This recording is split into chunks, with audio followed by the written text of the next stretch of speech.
Impact Effect Podcast. I am here with a special guest today, and I'm super excited. Tammy Fitzpatrick is in the house, and we're going to have a great conversation. But as you know, I always start the podcast off by asking one question. So my question to you, Tammy, is what does impact mean to you, and how do you show up in the world and provide impact today? Oh gosh, let's get right to it. It's interesting when you think about the word impact, there are so many different ways that we could define that. And I think for me, it's a matter of making a difference, right? And the key word that comes out of that for me is intentionality. Ooh, one of my favorites. I love that word because I think we really need to be intentional of what we're doing and how we're showing up in the world every single day. And when we do that, we do have an ability to make an impact in the people that we touch. Powerful. Intentionality. So tell me a little bit about how you are intentional around what you do and create impact. Oh, gosh, where do we start, right? We just had a great conversation earlier about multiple things, but where do you spend most of your time being intentional? I think the biggest thing for me is about my attitude every single day. And that is when my feet hit the ground in the morning and I'm the person that jumps out of bed and goes, okay, let's go. With some pretty strong, it doesn't take me long to warm up and get going in the morning. I'm a morning person and get up. But when I get going and my feet hit the ground, I have a decision to make about what this day is going to entail for me. And so I try to be really intentional about my attitude and how I show up. And sometimes in the morning, I don't feel the best, and I may not want to be ready for this day, no matter what is in store for me. But my attitude is half the battle. And so if I can intentionally, even before my feet hit the ground, make an intention of what this day is going to bring, I can change the world. Powerful. Yeah. So feet hit the ground. Is there anything do you take a moment and, what am I going to do today? Is it more of internally you're resetting your mind? Yeah. Walk me through that a little bit. I don't know that it's an exact process, but it's literally just sitting up. Yeah. And you're getting ready to step into the world for the day. And what's it going to be? Is it going to be a good day or a bad day? Just making that choice from the very start. And I could wake up and say, this day is going to be horrible. And I've got this million things to do. And this kid is acting up, or this thing is happening at the restaurant, whatever it might be. But with intention, I can say this is going to be an amazing day, regardless of what the world throws at me. And so then I'm able to respond appropriately in regard to whatever is thrown my way. Attitude's half the battle. I was just going to say, so those mornings where you've got a busy schedule, maybe some hard conversations to have, whether it's family, business, friends, how do you flip that script and stay positive? I have days where I wake up and I'm like, oh man, it's falling apart already and it's 8:00. And I have to physically remove myself from where that negative thought was. So say that I am brushing my teeth and I'm having that negative thought, I'll stop and go into a different room because I need to remove myself because just the positive thought, we all understand a positive thought outweighs a negative negative outweighs a positive. You can't have two thoughts at the same time, right? Yeah. We understand that. But for me, just me trying to make that switch internally, I couldn't do. I have to actually remove myself from that area. Yeah. So it's challenging. I'm curious how you just make that switch because it seems like you're all right, I'm intentional. It's going to be a good day. Yeah. And you just roll. Yeah. That's a gift. I don't know, or a little insanity. I'm not really sure. I'm just going to go with it, whether it's good or bad for the day. And I certainly have my days. Ask my husband of multiple decades at this point. I certainly have my days. And you can ask my children. I have my moments too.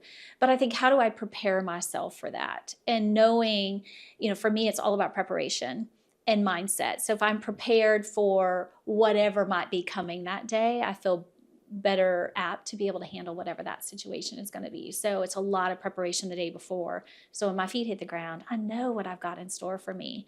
Now, sometimes those days don't go as planned and I get thrown off my rocker a little bit, but how I choose to respond is absolutely up to me. And that's what makes the difference to the people around me. If I'm having a bad day, guess what? My husband's having a bad day too. Sorry, honey.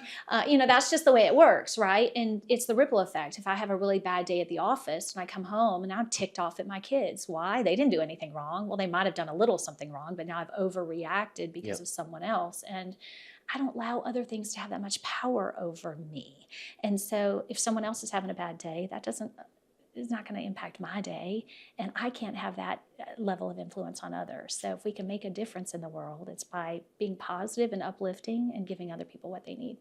It's so important, so important. And you just saying that, like, I think back to a situation that I had. I was working with someone, and I said to him at the time, I don't know if you understand the cause of certain decisions and words. Like, it ruins my day when you act like this. And he turned around to me and said, then you should go see a therapist. Oh. And I was like, all right, I need to find a new partner in this business venture. Number one. Number two, you're a terrible leader. Yes. Number three, instead of pointing the finger, what can I do better? Yeah. And when I finally made that switch and was intentional, I came in differently in those situations, and that person reacted differently. But I think, there was a point for Jim Morris where I couldn't do that. I would have something happen and it would literally ruin my whole day. And yeah, it was kind of a smart ass comment. He's like, go see a therapist. You should see a therapist. But there was truth in that, because I should never allow anybody's decision or words or choice take away the next 18, 19, 20 hours of my day. Yes. I think there's another conversation to have around leadership, and that can go a different way. But that was actually a gift to me, because I was letting a negative emotion or a circumstance or a situation take a whole day out of my life. In real estate, I made a poor decision and wrote language wrong. And it cost me $10,000 as the agent, and the commission was $7,500. So I lost $2,500 on it. Oof. Did all the work, made no money. But that happened after that conversation, and it didn't ruin my day. Yeah. So I think it's a learning process, and you've got to kind of stumble through it. Have you ever been in a situation that stole your day, and you're like, I'm done. I can't do this anymore? Or have you always been kind of flip the switch and go back to that positive mindset? There's been a lot of personal growth over the years. Let's just say that, right? Let's go, right? It hasn't always been like that. But I think for me, it's a matter of putting things in perspective. Like, how much power and control do I want these negative things to have over my life? Someone's a jerk at the grocery store line. True. Do I walk away from that and go, oh, and then be ticked off for the rest of the day? No, it's like, don't give them that much power. Yep. Who has control over my emotions and reactions? Me. Absolutely. And so I'm giving them power in a way that I don't. They don't deserve either. They don't deserve it. I love that. Yeah, they absolutely don't deserve that. And so when we have that personal autonomy and we have that personal power within ourselves, it's really empowering, right? True. Because then I feel like, whatever, he's not going to ruin my day. And then off we go, right? And so let's keep things in perspective and take that personal power back and feel better about our days. I love it. I love it. So let's dive in. I love where this conversation has started, but I want to talk more about you, because you are such a diverse, intelligent, gifted doer. Like just us chatting and our friendship, like, you've raised an amazing family. You've done different types of careers. You've got the store. Like, talk to me just a little bit about what you're doing now and kind of how'd you get to this point? Oh, golly. It's interesting. You said there was a lot of personal growth. So here's Jim Morris digging in. Let's go right to the hard stuff right there. It's interesting because I love to tell people this story, and I've really embraced this part of my life, is that I grew up on a 5th generation working farm. And so from the time I could hardly... Fifth generation. Fifth Wow. generation working farm. Wow. So from the time I could hardly toddle, I was helping to gather eggs. I was riding horses. I was cleaning out pig pens. I was helping my mother in the kitchen. I was learning a lot of those tasks that it took to run a business. And my parents struggled through the farm crisis of the 80s. And so I had the opportunity at a very young age to learn at the kitchen table, at the dining room table, where we had a lot of hired men that worked for us and my family would feed them every day. I heard the conversations that they had. I heard the conversations they had about their personal identity. There was a lot of pride in being a farmer. There was a lot of pride in being a contributor to their community and what that meant for them. When you're the fifth generation, that's all we knew. Yeah. And there was a lot of pride in being a farmer. But I also got to hear the conversations in relationship to those economic hardships. So the challenges of running a business during difficult economic times and how that impacted. Many times late at night, my father would talk about the yields. Weather was going to impact crop yields that year, which were largely outside of his control. How he was going to be able to afford the new equipment that we were going to need to be able to harvest. And so I learned a lot about those interpersonal dynamics within the organization, and that sparked me in some pretty powerful ways. And so I went on to study like organizational psychology and how people identify the work that they do and how that impacts them every single day. And they began to be even more curious about, okay, what can organizations do to make sure that their employees have the most amazing experience from an engagement and culture perspective possible? And a lot of times people lump that into leadership development and those types of things. But how do we really empower a culture that makes a difference to the people that we serve? And the people that we serve as an organization are our employees. We forget that a lot. People first, money second. Yes, but we lose track of that. So over the years, I've done a lot of different things, from consulting work with major companies, aerospace industry, finance industry, healthcare industry.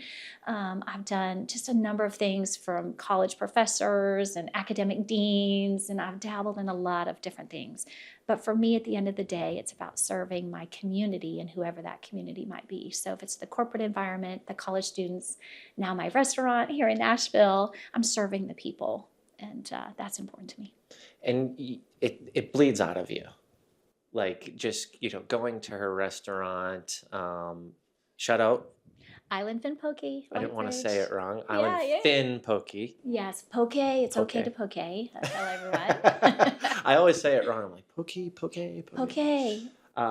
But, I've been to her restaurant. I've seen the associates and the employees and the experience and the culture, and it's top tier. And it's so rewarding to see that rather than hear about it, right? And and I didn't know you were in that work, and it just makes so much sense, because what you're doing, and because you're in that work, is truly impacting the community, the experience, and the associates that work there. So it all makes sense. And then, diving into kind of your outlook on family and life, like, I also understand the organizational behavior or psychology of the family unit. Yes. And why it resonates so much now. So talk to me a little bit about how you toggle kind of both of those, right? Like, looking at a business and the organizational behavior and psychology, but also the family unit. Like, is there similarities on how you approach those? Is there massive differences? You're like, yeah, Jim, here it comes. Yeah. Well, people always ask, like, why a restaurant? Like, why on earth would you, start this restaurant? And part of it was an opportunity for my husband and I to practice what we preach, right? Cool. It's just like boots on the ground. Let's create what we would like to see in our community.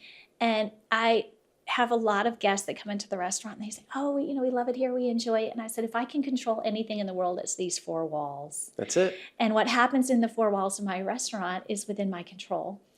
And so how I show up every day, how my employees show up every day, and how we service our guests, I love it, is really the best that we can do. And so we have a lot of, I don't usually like to use the word pride, but we're really joyful in our ability to be able to serve the community in a way that they don't get everywhere these days. True. Customer service, guest service. We believe that sometimes we're the only person that says their name and acknowledges them. We might be the only person during the day that asks a guest how their day is going.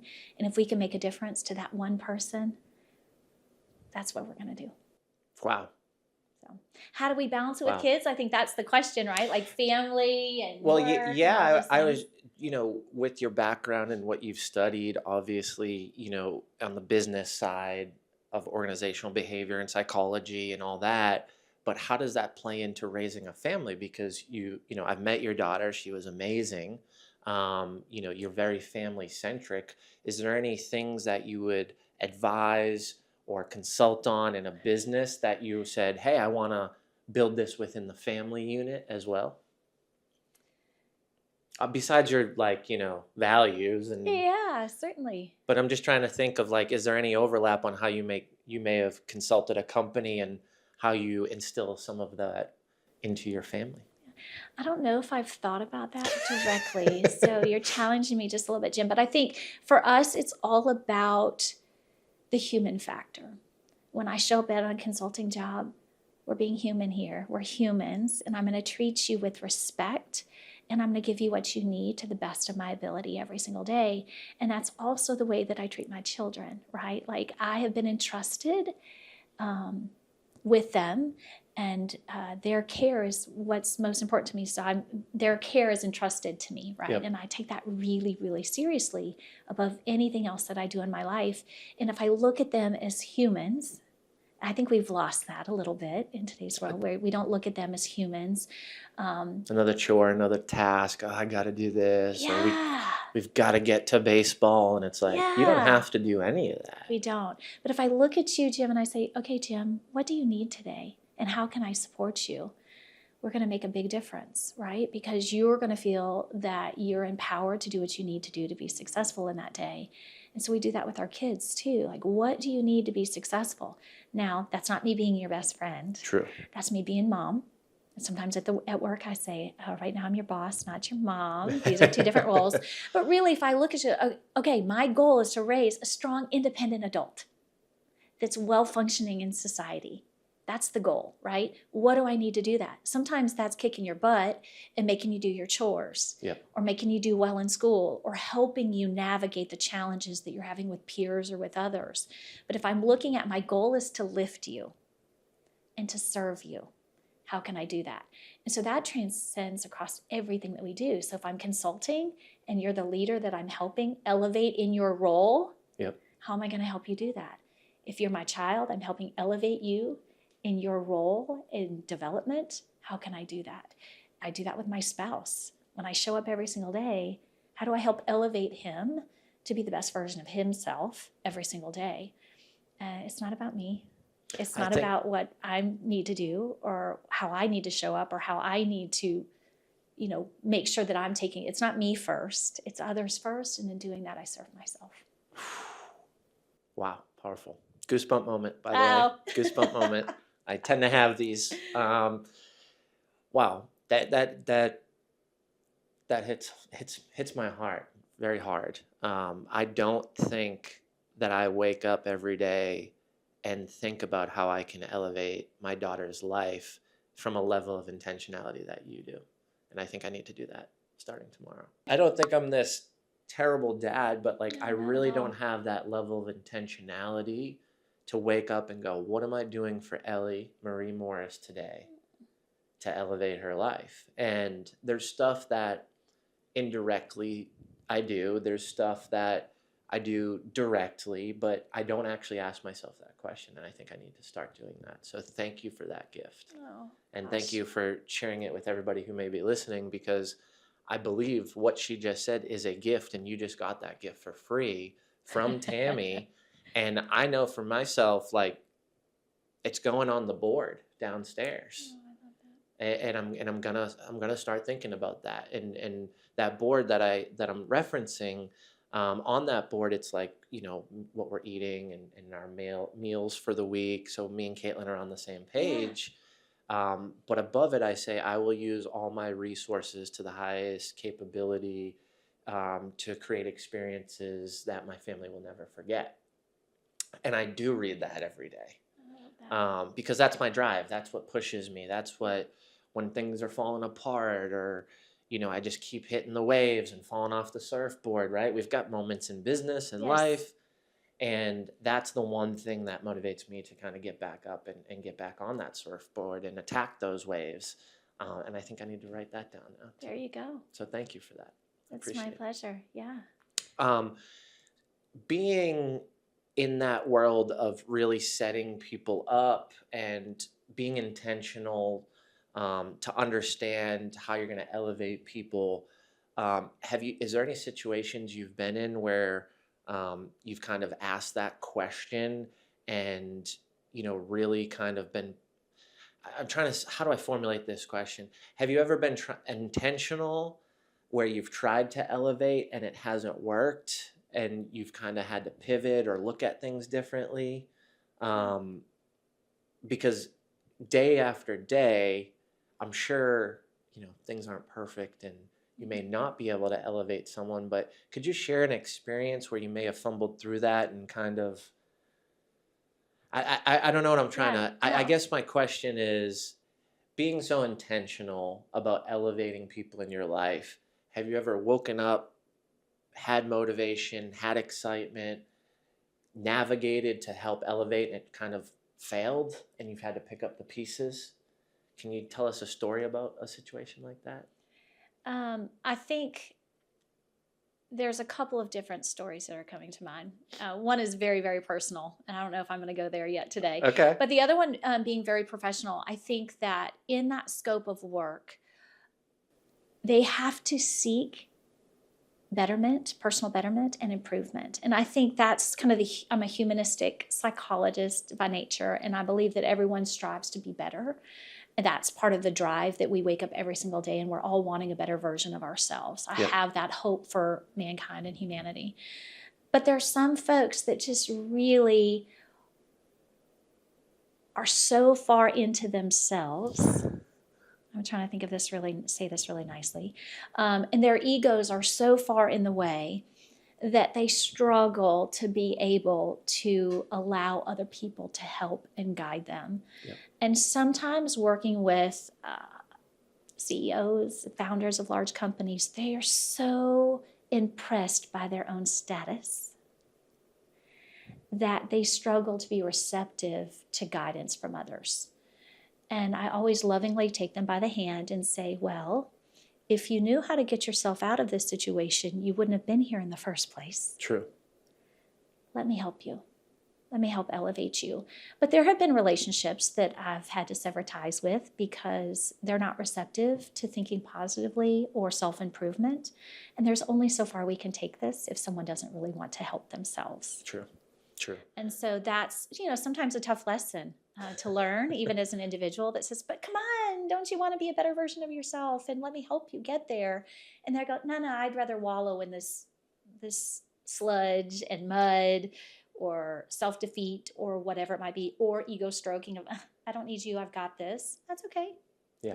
I've experienced that with some folks. A friend of mine actually who, didn't want any help. And then I offered, hey, plan's not going as you thought it would. You're way behind your numbers.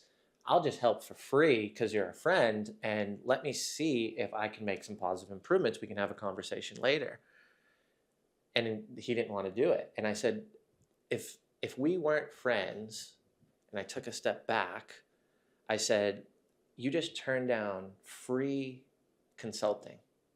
You don't have to change anything. You don't have to make any decisions, but you're going to get a report. You're going to get feedback. Yep. You're going to get a true lens into what your associates and your sales folks think of you as the leader. And you don't have to do anything with it. Why would you not want that? And it was ego.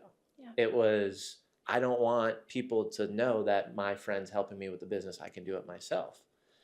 And in reality, those numbers have not turned positive. Those numbers are still negative, and he's going to be way off of a budget. And the reason why I offered the help was because I had the time at the moment. And I'm worried that he's going to come back to me because I'm full right now with clients when I can't help them. Right. Yeah. And then the next stage would be, well, if I'm going to help you, I can't remove a paying client and fill it with a non-paying. Right. So then there would be monetary value that cost him from an expect standpoint. So it's just interesting when you say that, because I don't come into that often in my line of work. Usually people are, hey, I want to get here or grow here, or this isn't working. Can you help? And let's solve the problem. That was the first time that's happened to me. And at first I didn't understand it, and I kept smashing my head against the wall. And then I said, no, it's just ego. That's all it is. It's not anything that I've done wrong. It's not, anything that he's done wrong. Like, I'm not mad, I'm not upset, but if you really pull it back, it's like you just were offered a bunch of free services that can't hurt your business. Right. I could be, a terrible consultant, but I didn't change anything. Right. And in turn, I believe, based on my history and my credibility, that it would be a positive turnout. Yes. Yeah. So it's interesting, and I finally realized that when it came back to that point of how do you actually elevate someone? Well, they've got to want the elevation themselves, and in most of those situations, ego or outside factors are the reason why. And if we strip that ego back just a little bit, we see it's typically, there's two factors that I see in that. One is fear and vulnerability. Yep. And they don't want to. The fear, the vulnerability makes them fearful, which also oftentimes gets their ego in the way, and that's how that shows up. And so they've got to be able to pull that back.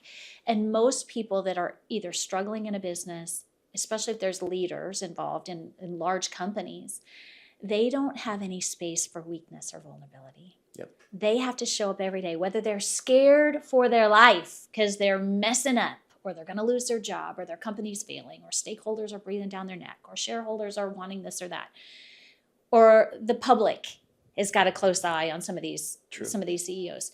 And so there's vulnerability and there's fear in that. And they don't live in a space. Who can they be vulnerable to? No one. No one. Maybe their spouse at home, but none of their peers. They're not having dinner saying, guys, I'm really screwing up at work. I'm not sure this is going so well. So they're carrying and they're harboring all of that inside of themselves. And it takes a really strong person to be able to find a safe space where they can trust and be vulnerable with someone who might actually be able to help them. It's powerful. It's powerful. Vulnerability and the tie back to fear. Yeah, I mean, that's... You hit it right on the head. In those situations, I mean, I've been in those situations where I'm like, I didn't want help. I mean, last year, the conference, Impact Effect 23, I literally had to get a visual sign to ask for help. I don't know if I've shared this story with you, but I was driving to Maine and things were just falling apart. And I was on a family vacation that I scheduled almost a year ago. And I almost didn't go to it because it was right before the conference. I just lost a team member. Things weren't rolling. I was still building. We were behind schedule. And I had all this pride to do it myself. And I'm driving from Massachusetts to York Beach, Maine. And my wife's like, I'm tired. I'm going to get in the back seat. The baby fell asleep. So it's just me. And I'm like, she's never in the back seat. She's always... just right, we're talking and, what are we going to do? And we're on vacation. Usually I'm like, this is odd. And I'm driving and I go through an overpass, and up on the fence, when bridges, there's a fence. Yeah. In styrofoam cups, it says, ask for help. Really? And I'm like, whoa. So then I'm looking at all the overpasses. That's a true sign right there. I'm looking at all the overpasses. There's nothing on the overpasses, the next 30 of them. It was another 50 minutes to where we were going. And I'm looking, and usually there's flags up or, some banner, nothing. Wow. And in that moment, I realized the only thing that this is hurting is myself, which in turn won't allow me to have the impact and the effect on others, which will hurt others. Yeah. So I'm either asking for help to benefit me or to benefit others through the goal that I'm trying to create. And it just, after that, like it was just, yeah, I want to help and let's do this and how can I, and these people and let me introduce, and it was just like, and then we had this amazing conference and, you know, Yeah. 250 people, and it was just one of those moments where I actually had to get the sign The literal sign. to break out of it because I was just so deep inside of it. And, you know, I just, to anybody listening and kind of going through that, you know, my advice would be reach out to a friend and just talk through some of this stuff, because the first phone call I made when we got to the beach was to a friend, and they were like, oh, why didn't you say this? Boom, boom, boom, boom, boom, boom, boom. And there was introductions and meetings and people buying tickets, and a new sponsor came in, and it was like, whoa. So if I did that 2 months prior, I wouldn't have had the stress. I wouldn't have had the anxiety. I wouldn't have had, you know, all the emotion that came with that struggle of trying to do it alone. But what had happened was that forced me to be vulnerable. That actual sign forced me to be vulnerable. So if you are going through something, things aren't working, you're struggling, don't look for the sign to be vulnerable. Call up a friend and just tell the truth. Yeah. And that truth was, at that time, was I don't think I can do this. And then fast forward 60 days later, and Here you go. here we are, you know, at this amazing conference, and now we're doing it this year, and it's bigger and it's better and all these things. So I think that level of vulnerability is so important. Well, I think what I'm hearing as you're speaking through that experience is putting things in perspective a little bit, because your mission is so much bigger than yourself. Yep. It really is. And your ability to be able to impact, when you use your word directly, impact everyone that you touch, right? And so when you start thinking about, it's not just about you, it's not just about Jim Morris every single day and the struggles that you're bearing the load and the burden for everyone that you touch. And that's a pretty heavy thing to carry, right? But you shouldn't be carrying it alone. True. You need to help reach out to those people around you, because we're all cheering for you. We're kind of your biggest cheerleaders, right? To help you navigate this powerful, powerful movement that you've started for everyone. The momentum is here, right? Like it's coming. Yeah. It's like the wild bull rush in Spain, right? Like it's coming, and you're the brave one out in front that's driving the charge. And it's pretty powerful. I appreciate that. Appreciate that. We're so thankful for you. Thank you. Thank you. And I want to go back to the fear and vulnerability, because I believe that you can't get one without the other. And have you ever been in a situation where you were scared to tell the truth or be honest or be vulnerable? I do a lot of crazy things where I jump in. I'm an activator by nature. And so I jump in and I do a lot of things. And then I think, oh, crap.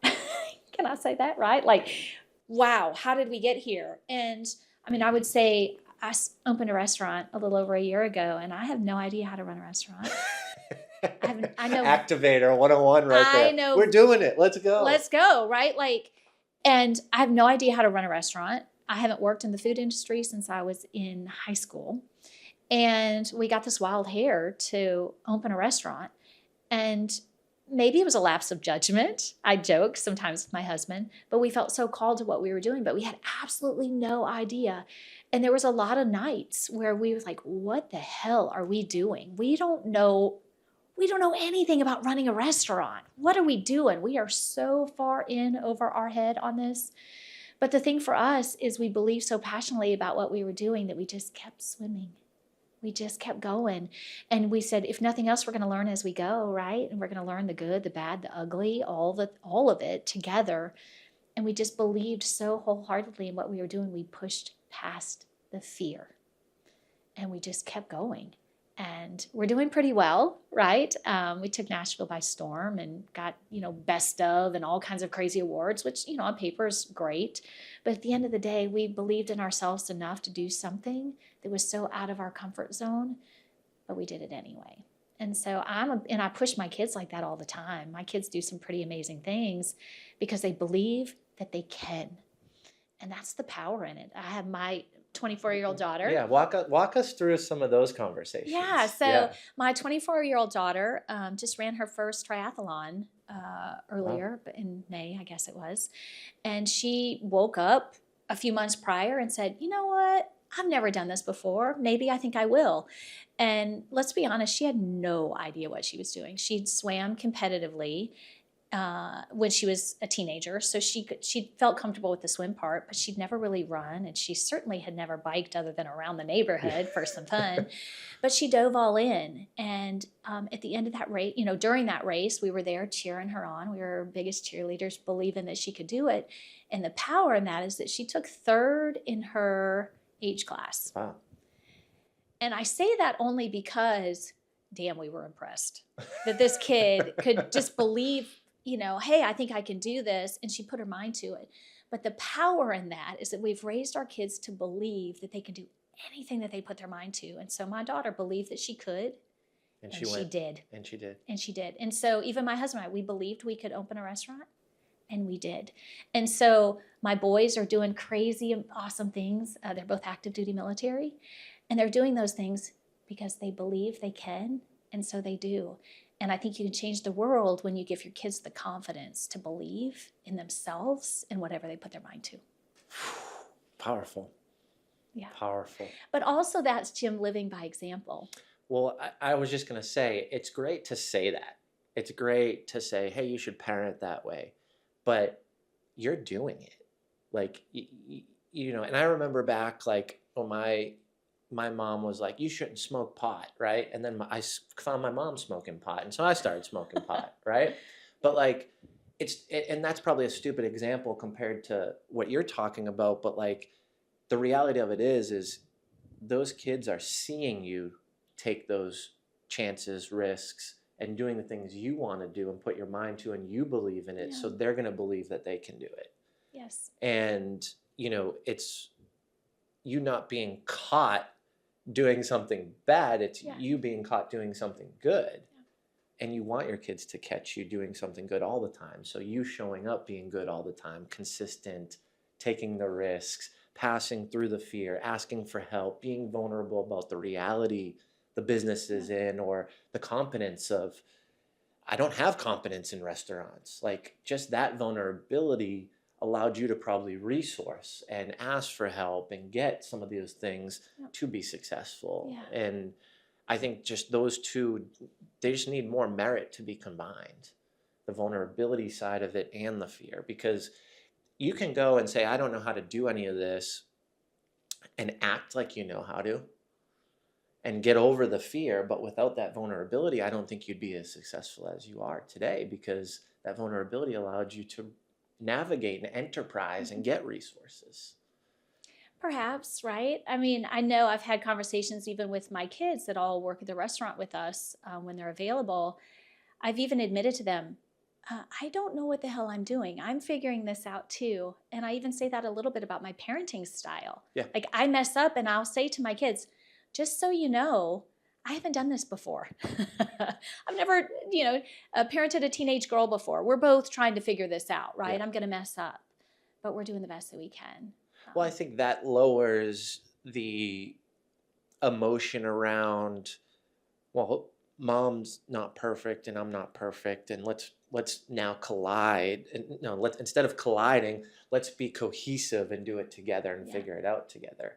Like, that to me is just how to build good human connection, is being honest and being true and saying, hey, I need your help with this.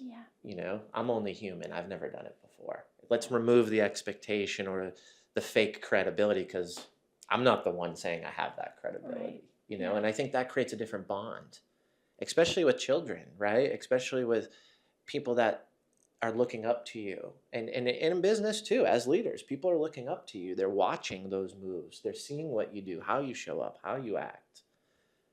I think it's not so much different in business leadership and family leadership, and kind of coming back to us marrying the two. Yeah. I think this is another one of those situations and scenarios where they hold a place in both worlds.